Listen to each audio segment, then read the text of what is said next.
आज की क्लास में हम बात करने वाले हैं charts of accounts in Tally. तो charts of accounts in Tally का मतलब होता है यहाँ पर एक चार्ट तैयार किया जाता है। चार्ट कैसे तैयार किया जाता है वो मैं आपको बता देता हूँ। तो यहाँ पर चार्ट ऑफ टैली का मतलब है, चार्ट्स ऑफ अकाउंट्स का मतलब है बैलेंस शीट के दायित्व, बैलेंस शीट के दायित्व और ये यानी कि लायबिलिटीज और दूसरी एसेट्स, ठीक है। और प्रॉफिट एंड लॉस अकाउंट के इनकम और एक्सपेंसेस अकाउंट को सेपरेटली लिखना या फिर सेपरेटली दिखाना, ठीक है। किस व्यू में? तो व्यू में आपको दिखाया जाएगा ये बैलेंस शीट में और प्रॉफिट एंड लॉस अकाउंट में, जिससे इसके अंदर अकाउंट्स के किसी चार्ट की रचना करते समय यह लचीलापन बना रहता है, ठीक है। यह अकाउंट्स की रचना करते समय ही हमारे लेजर अकाउंट को ग्रुप किए जाने की अनुमति देता है।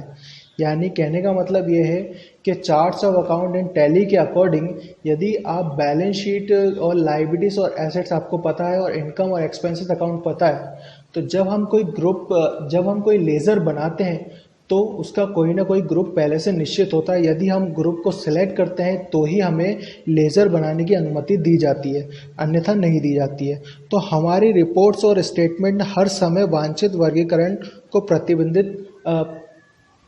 प्रतिबिंबित करते रहते हैं। कहने का मतलब यह है कि यदि आप लेज़र का सही ग्रुप का इस्तेमाल किया जाए और ट्रांजैक्शन सही तरीके से किया जाए तो वो सही जगह पर प्रतिबिंबित होगा, यानी दिखाई देगा। तो मैं आपको बता देता हूँ कि लेज़र में पहले सबसे पहले हम ग्रुप्स बनाते कहाँ हैं और लेज़र कहाँ से बनाते हैं और हमें ये लिस्ट ऑफ ग्रुप मिलेगा कहाँ से। तो लिस्ट ऑफ ग्रुप हमें मिलेगा, तो सबसे पहले मैं टैली ओपन कर लेता हूँ। तो मिलेगा आपको gateway of tally accounts info. तो यहाँ पे आपको ग्रुप्स के ऑप्शन मिल जाएंगे। तो यहाँ पे आप देख सकते हैं कि कितने ग्रुप्स बने हुए हैं। तो मैं डिस्प्ले में आपको दिखा देता हूँ। तो यहाँ पे हमारे पास बहुत सारे ग्रुप्स बने हुए हैं, जिसमें से कुछ ग्रुप्स लायबिलिटीज़ के लिए होते हैं, कुछ ग्रुप्स एसेट्स के लिए होते हैं, ठीक है। जैसे कि फिक्स एसेट एक एसेट्स का ग्रुप है। यदि आप इसको चूज़ करते हैं और उसके बाद आप उससे ट्रांजैक्शन करते हैं तो ये बैलेंस शीट में एसेट्स के साइड दिखाई देगा। जबकि जो एक्सपेंसेस अकाउंट है और इनडायरेक्ट या डायरेक्ट एक्सपेंसेस होते हैं, ये प्रॉफिट एंड लॉस अकाउंट के एक्सपेंसेस के साइड दिखाई देते हैं। यानी सेपरेटली हमें ये दिखाई देता है। कहाँ दिखाई देगा तो वो भी मैं आपको बता देता हूँ।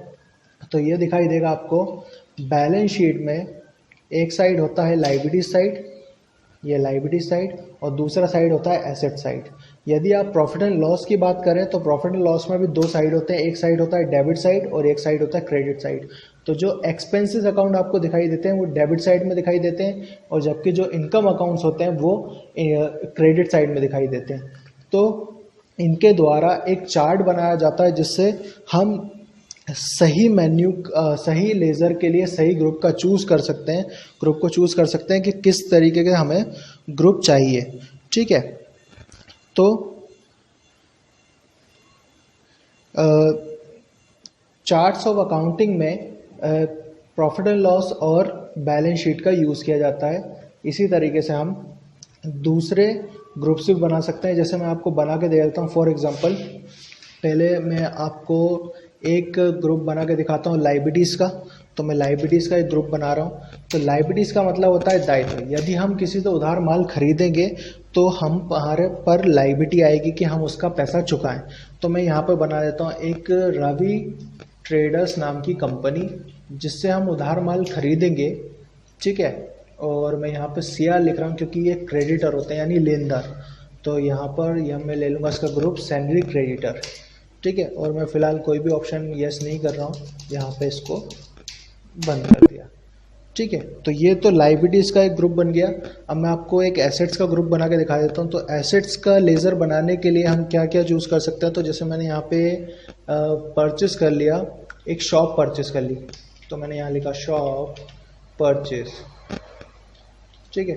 तो शॉप परचेस करेंगे तो ये जाएगा फिक्स एसेट में, क्योंकि ये एक स्थायी संपत्ति होती है, ये सालों साल तक रहने वाली संपत्ति होती है। इसे एक ही बार खरीदा जाता है, इसलिए स्थायी संपत्ति कहलाती है, यानी फिक्स एसेट्स। और यहाँ पे कर लिया एक्सेप्ट। तो ये एक एसेट्स का एग्जांपल हो गया। अब मैं आपको दिखा दे रहा हूँ कि हमारे पास हमने कोई एक्सपेंसेस किया, यानी रेंट पे किया।